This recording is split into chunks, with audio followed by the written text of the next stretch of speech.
किसी भी मस्जिद को, किसी भी चर्च और गुरुद्वारे को आप आकर कह देंगे कि अतिक्रमण है या अवैध है, तो ऐसे थोड़ी चलेगा। आज देश के अंदर बहुत सारे तमाम पुराने मकान हैं, कौन से नक्शे से पारित है मुझे आप बताइए ना।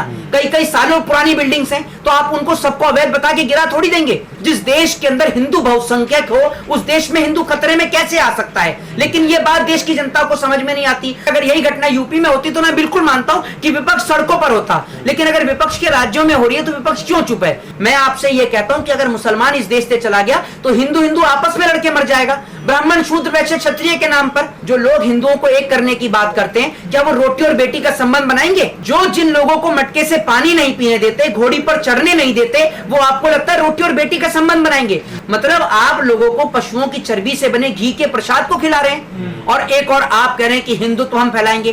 कैसा हिंदुत्व और किस बात का हिंदुत्व, जरा मुझे बताइए। मोहब्बत की दुकान की जब बात आती है तो जहाँ उनकी सरकार है हिमाचल में, वहाँ क्यों बंद हो जाती है मोहब्बत की दुकान? नहीं, तो मैं आपसे एक चीज कहता हूं कि जहां उनकी सरकार है वहां पर भी उनको उतना ही ध्यान देना चाहिए जितना ध्यान वो उत्तर प्रदेश की ओर देते हैं या मध्य प्रदेश की ओर देते हैं, क्योंकि कानून और संविधान सब जगह के लिए बराबर है। और जब आप देश की बात करते हैं तो देश का हिस्सा है हिमाचल। और जब आप चर्चा करते हैं कि भाई यूपी के ऊपर, अगर यही घटना यूपी में होती तो मैं बिल्कुल मानता हूं कि विपक्ष सड़कों पर होता, लेकिन अगर विपक्ष के राज्यों में हो रही है तो विपक्ष क्यों चुप है? विपक्ष को एक स्ट्रॉन्ग एक्शन लेना चाहिए। देश में सर्वोच्च न्यायालय है, न्यायपालिका है, न्यायपालिका जो फैसले देती है उन फैसलों के तहत कार्य करना चाहिए। आप किसी भी जमीन को जाकर अतिक्रमण बता देंगे या किसी भी जमीन को आप ये कह देंगे, किसी भी मंदिर को, किसी भी मस्जिद को, किसी भी चर्च और गुरुद्वारे को आप आकर कह देंगे कि अतिक्रमण है या अवैध है, तो ऐसे थोड़ी चलेगा। आज देश के अंदर बहुत सारे तमाम पुराने मकान हैं, कौन से नक्शे से पारित है मुझे आप बताइए ना। कई कई सालों पुरानी बिल्डिंग्स हैं, तो आप उनको सबको अवैध बता के गिरा थोड़ी देंगे। सरकार का काम होता है लोगों को, जनता को छत मुहैया कराना, ना कि छतों पर बुलडोजर चलाना। यही तो सवाल है कि अवैध बताने वाली जो भीड़ है, उस भीड़ को छूट कहां से मिल रही है? कार्रवाई क्यों नहीं हो रही है? अगर किसी चीज को लेकर आपत्ति है तो सड़कों पर जाकर उत्पाद थोड़ी। देखिए, एक चीज मैं आपको बताऊं, कहीं ना कहीं आज हिंदू और मुसलमान के बीच अगर कोई पिस रहा है तो वो देश का कानून पिस रहा है। अगर हिमाचल के अंदर इस तरीके की घटना होती है और एक समुदाय को शांत करने की बात करी जाती है तो लोग ये कहेंगे कि जो है ये हिंदू विरोधी है, या मुसलमान को शांत करने की बात करी जाएगी तो वो ये कहेंगे कि भाई ये देखो पहले वोट ले लिया और आज मुसलमानों का ही विरोध कर रहे हैं। तो सबसे बड़ी चीज है कि कानून कहीं ना कहीं लचीला पड़ जाता है इन सब चीजों को लेकर जब धर्म की राजनीति होती है। और आज धर्म की राजनीति इतनी हावी हो चुकी है लोगों के दिमाग पर कि ना तो लोगों को अपने बच्चों की बेरोजगारी नजर आ रही, ना लोगों को अपने बच्चों की अशिक्षता नजर आ रही। इनको यह समझ में नहीं आता कि गृह मंत्री का बेटा बीसीसीआई से आईसीसी में जाता है और आपका बच्चा पढ़ने लिखने के बाद भी आरएसएस और बजरंग दल में जा रहा है, आपका बच्चा पत्थर उठा रहा है, लाठी और डंडे उठा रहा है और उसके बाद जेल की सलाखों के पीछे जा रहा है। जिस देश के अंदर हिंदू बहुसंख्यक हो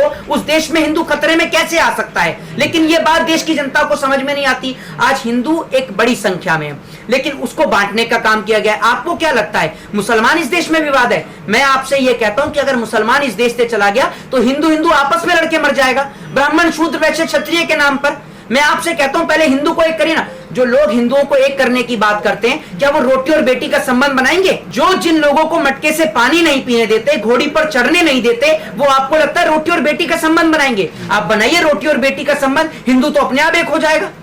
आप साथ में बैठ के एक थाली में खाना खाइए, आप उनके घर में बेटी दीजिए, वो आपके घर में बेटी देगा। रोटी और बेटी का संबंध बनाइए, हिंदू अपने आप एक हो जाएगा। देखा तो ऐसे जा रहा है कि हिमाचल में हिंदू जाग गया है, बाकी राज्यों में भी जाग नहीं। एक बात आप मुझे बताइए, हिमाचल में हिंदू जाग गया? मैं आपसे क्या कह रहा हूं कि मुसलमान इस देश का मुद्दा नहीं है। इस देश के अंदर मुद्दा यह है कि हर एक चीज को मुद्दा बना दिया जाता है। जहां इनको दिखेगा कि मुसलमान का मुद्दा नहीं बन रहा, वहां पर ये ब्राह्मण शूद्र वैश्य SC ST OBC minority journal वाली राजनीति खेलते हैं। आप मुझे बताइए ना। ब्राह्मण का मुद्दा बना दिया, तिरुपति बालाजी का जो मंदिर है वहां पर लड्डुओं को लेकर देखिए विवाद हो रहा, आपने सुना नहीं? बिल्कुल, पूरे देश ने देखा है। तो हिंदुओं का इतना पवित्र स्थल जहां पर लाखों करोड़ों की संख्या में लोग जाते हैं और वहां पर वहां के प्रसाद में इतनी ज्यादा मिलावट, तो देश की सरकार क्या सोई पड़ी है?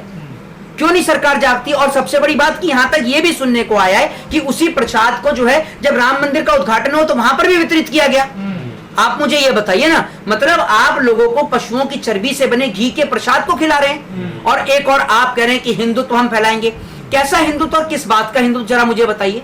किस जगह बेटियां सुरक्षित हैं, जरा मुझे बताइए। और इस देश में किसकी बेटियां सुरक्षित हैं, जरा ये भी बता दीजिए। क्या इस देश में हिंदुओं की बेटियों के साथ बलात्कार नहीं हो रहे? क्या मुसलमान की बेटी के साथ बलात्कार नहीं हो रहे? सिख ईसाई किसकी बेटी सुरक्षित है देश में? जरा बताइए ना। किसी और देश में आपने सुना है कि मस्जिद को गिराकर मंदिर बनाया जाएगा या मंदिर को गिराकर मस्जिद बनाई जाएगी? उल्टा आप विदेशों में जाकर देखिए, वहां पर आप जाकर देखिए, वहां मंदिरों का निर्माण किया जा रहा है। दुबई के अंदर देखिए कितने अच्छे अच्छे मंदिर बनाए गए, वहां पर किसी भी प्रकार की ऐसी नफरत की कोई जगह नहीं है। और एक व्यक्ति जिसकी आप जबान काटने की बात करें, उस व्यक्ति का दोष सिर्फ इतना है कि वो कई किलोमीटर कश्मीर से कन्याकुमारी तक पैदल चलता है और वो एक बात कहता है कि नफरत को जो है वो तोड़ने की बात करता है। वो है ऐसे ऐसे धमकियां तो आए दिन कोई ना कोई देता रहता है किसी ना किसी को। ये तो एक आम विषय सा हो गया। नहीं, मैं आपको बता दूं, आम विषय उन लोगों के लिए हो सकता है जिन्हों के घर परिवार में का कोई योगदान ना रहो। सबसे बड़ी बात कि राहुल गांधी के पिताजी राजीव गांधी, जिनको लिट्टे से उड़ा दिया गया, लिबरेशन टाइगर ऑफ तमिलम के द्वारा बम से उड़ा दिया गया था, वो पूरे देश ने देखा। उनकी दादी की जिस तरीके से हत्या हुई वो भी पूरे देश ने देखा। तो सबसे बड़ी बात यह है कि आप विपक्ष के नेता के लिए इस प्रकार के शब्दों का इस्तेमाल कर रहे हैं। और मैं ये कहता हूं कि बीजेपी के कौन से नेता में इतना दम है? देश के गृह मंत्री का बेटा जो बिना क्रिकेट खेले बीसीसीआई से आईसीसी में प्रमोट हो जाता है, उसको देश के गृह मंत्री राजनीति में क्यों नहीं लाते? लेकिन उस मां का कलेजा देखिए कितना बड़ा होगा कि जिस बेटे ने एक छोटी उम्र में अपनी दादी को खोते हुए देखा, अपने पिता को खोते देखा, उस मां का कलेजा कितना बड़ा है कि उसने अपनी इकलौती औलाद को भी राजनीति में समर्पित कर दिया। कि जिस तरीके से उनके पिता ने देश की सेवा करी, उसी जिस तरीके से उनकी दादी ने देश की सेवा करी, आज उनका बेटा भी जो है वो देश की सेवा कर रहा है। लेकिन फर्क इतना सा है कि उस व्यक्ति को कभी पप्पू करार दिया जाता है, कभी उसके लिए गलत शब्दों का इस्तेमाल किया जाता है। दोष क्या है उस व्यक्ति का? सिर्फ ये कि वो ये कहता है कि मैं मोहब्बत की दुकान खोलूंगा। और एक व्यक्ति जो देश और समाज में नफरत फैला रहा है, उसके लिए आप किस प्रकार के शब्दों का इस्तेमाल करते हैं वो आपने देखा ही है। तो जर्नल हैं तो क्या वो किसी SC ST के यहाँ पर अपनी बेटी की शादी करेंगे या उनकी बेटी को अपने घर में बनाकर बहू बनाकर लेकर आएंगे? है आप में दम? आप सबसे पहले अपने आप को एक करिए ना, और इस देश के नेता कभी आपको एक नहीं होने देंगे। जो लोग इस देश में कहते हैं ना कि हिंदू खतरे में, हिंदू खतरे में इसमें क्योंकि वो पार्टीशन में डिवाइड है। आप खत्म कर दीजिए ब्राह्मण शूद्र वैश्य क्षत्रिय के बीच का मतभेद, हिंदू अपने आप एक हो जाएगा। लड्डू बनाने वाले ब्राह्मण, बेचने वाले ब्राह्मण और ढूंढा जा रहा मुसलमानों को। परमहंस कह रहे हैं ये कहाँ गए? मैं आपको बताता रहा हूँ, परमहंस का तो ऐसा है कि उनकी तो जो है वो बेचारा ट्राइपॉड लेकर खुद ही वीडियो बनाता है। वो ट्राइपॉड लेकर खुद ही वीडियो बना रहा है, वो तो सोचता है कि उसका घर चल जाए। उनको तो ये समझ में मुझे ये नहीं आ रही, उसको तो बेचारे को बहुत पहले चले जाना चाहिए था। वो ऐसी बातें कहता है जिन बातों को कोई सर पैर नहीं होता। वो कह रहा था अभी जब वो जवान मूवी आई थी, पठान मूवी आई थी, कि मेरे आदमी जो हैं वो शाहरुख खान को ढूंढ रहे हैं। जैसे शाहरुख खान कोई 5 साल का बच्चा था जिसके गुमशुदा की तलाश के पोस्टर लग रहे थे और वो खो गया था। सबको पता था शाहरुख खान भाई बॉम्बे में रहता है, मन्नत में रहता है, किसको नहीं पता। उसके बाद इन्होंने कहा कि अगर ये फिल्म रिलीज होती है मैं जल समाधि ले लूंगा। जल समाधि तो दूर की बात, इन्होंने चुल्लू भर पानी में भी डुबकी नहीं लगाई। तो जो बाबा ट्राइपॉड लेकर खुद वीडियो बनाता है और उस वीडियो के जरिए सोचता है कि मैं भी वायरल हो जाऊं और वायरल होकर उठपटांग बातें बोलकर मेरे को भी भाजपा कहीं से टिकट दे दे, चुनाव लड़ा दे या राज्यसभा भेज दे, तो बाबा जी ये आपकी एक मूर्खता बड़ी सोच है। इस देश की जनता बेहद जागरूक हो चुकी है और आप राज्यसभा या लोकसभा की टिकट तो भूल जाइए, आपको इस देश की जनता बस के कंडक्टर की टिकट भी नहीं देगी। कंडक्टर आपके चढ़ने पर बस की टिकट देने को भी मना कर सकता है, जिस तरीके का आपका बर्ताव है।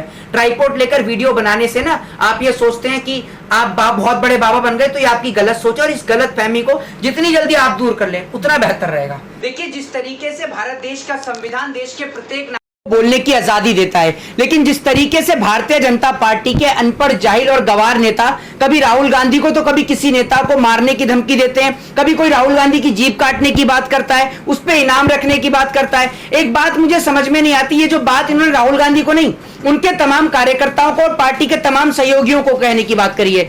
जिस तरीके से भारतीय जनता पार्टी अयोध्या के अंदर हारी तो अयोध्या की जनता ने भी हराने का काम किया और वहां पर अखिलेश यादव जो हैं वो कांग्रेस के साथ में मिलकर चुनाव लड़े। यानी ये बात जो भाजपा के नेताओं ने वहां अयोध्या की जनता को भी कहने का काम किया है। और सबसे बड़ी बात यह है कि देश के प्रधानमंत्री और देश की सरकार इन पे कोई एक्शन क्यों नहीं लेती।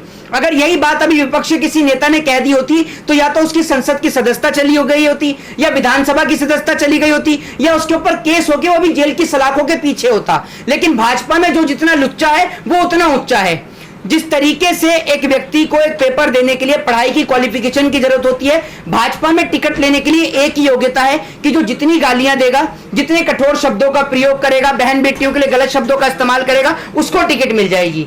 ये लोग जिस तरीके से भारत देश के लोकतंत्र को तबाह करना चाहते हैं, राहुल गांधी को लेकर लगातार टिप्पणी कर रहे हैं और तमाम जो देश की जनता है उसको लेकर टिप्पणी कर रहे हैं। वो कह रहे हैं कि जीप काट के लाओ 11 लाख ले जाओ। नहीं, एक बात आप मुझे बताइए, जो देश की बेटियों की इज्जत और आबरू लूट रहे थे उनके लिए आप क्या कहेंगे? उनके लिए तो आप एक शब्द नहीं निकाल पाए। इनकी पार्टी का नेता खुद, प्रधानमंत्री का अपमान करेंगे वो। मैं आपसे कह रहा हूं, देश के जो प्रधानमंत्री की आप बात करें, देश के प्रधानमंत्री के आपने बयान सुने? देश के प्रधानमंत्री जब भारत देश के प्रधानमंत्री नहीं थे तो विदेश में जाकर भारत देश को लेकर क्या क्या बयान देते थे, वो आपने कभी सुने या कभी उन पे आपने चर्चा करी है? जो इस तरह के बयान देते हैं उनको जेल के अंदर डाला जाना चाहिए, उनके ऊपर मुकदमा दर्ज होना चाहिए। क्यों नहीं करती इस देश की सरकार उन पर मुकदमा दर्ज? आप एक बात मुझे बताइए, आज आप ये कह रहे हैं कि राहुल गांधी विदेश में जाकर भारत देश की छवि को खराब कर रहे हैं। एक बात आप मुझे बताइए, किसान आंदोलन के दौरान हमारे कई सौ किसान शहीद हो गए, तो क्या हमारे देश का नाम रोशन हुआ? हमारे देश में बेटियों के साथ बलात्कार होता है, रेप जैसी घटनाएं होती हैं और वो करने वाले नेता होते हैं, तो देश का नाम रोशन होता है? बताइए ना आप मुझे। पूरे विश्व में किसी नहीं पता चला, किसान आंदोलन को लेकर विदेशों तक में धरने और प्रदर्शन हुए, तो क्या इससे भारत देश का नाम रोशन हुआ? तो सिख खतरे में है भारत में। देश के अंदर सबसे बड़ी बात तो यह है कि इस देश के अंदर बेटियां खतरे में हैं। इस देश के अंदर बेटियां खतरे में। आज जो देश के प्रधानमंत्री है, देश के गृह मंत्री ये कहते हैं कि भैया बेटियां रात को गहने पहनकर निकल सकती हैं, बेटियां दिन में सुरक्षित नहीं है। तो राहुल गांधी बेटियों का एग्जाम्पल देते ना, सिखों का एग्जाम्पल क्यों दे रहे हैं जाकर अमेरिका? नहीं तो आप एक बात मुझे बताइए, आपने सिखों की बात कही, इस देश के अंदर क्या नहीं कहा गया किसान आंदोलन के दौरान? आप मुझे बताइए। उनको खालिस्तानी, पाकिस्तानी, आतंकवादी, किस प्रकार के शब्दों का इस्तेमाल किया गया? मतलब देश के लोकतंत्र के तहत, डेमोक्रेसी के तहत अगर देश का कोई भी व्यक्ति अपनी आवाज को उठाने के लिए अगर सड़कों पर उतरता है तो आप उसको देशद्रोही करार देंगे, आप उसको खालिस्तानी, पाकिस्तानी और आतंकवादी बता देंगे। तो उसी रास्ते पे चलेंगे क्या राहुल गांधी भी, जिसपे बीजेपी चल रही है? नहीं तो राहुल गांधी ने यही तो कहा है कि हमारे देश के अंदर जो है वो पगड़ी खतरे में है। तो यही तो कही है, पगड़ी तो किसान की भी होती है, पगड़ी तो किसान की भी होती है, पगड़ी सिख की अकेले की थोड़ी है भाई, पगड़ी तो किसान की भी है, उसके सर का ताज है वो तो आप मुझे बताइए, जिस देश में किसान आत्महत्या कर रहा हो, जिस देश में किसान अपने अधिकारियों की मांग को उठाते उठाते सड़क पर शहीद हो जाता हो, उस देश के अंदर कहां से सुरक्षित है पगड़ी? जरा मुझे आप बता दीजिए, बताइए ना आप मुझे। पर मुसलमानों का नाम नहीं लिया उन्होंने। नहीं, एक बात आप मुझे बताइए, जो चीज पूरे देश के अंदर पता ही है, आप मुझे ये बताइए, हमारे देश में आए दिन विवाद रहता है, कभी हिंदू मुसलमान को लेकर, कभी मंदिर मस्जिद को लेकर, कभी जो है हिजाब को लेकर। आप ये मुझे बताइए कि ये विवाद किसी और देश में क्यों नहीं है?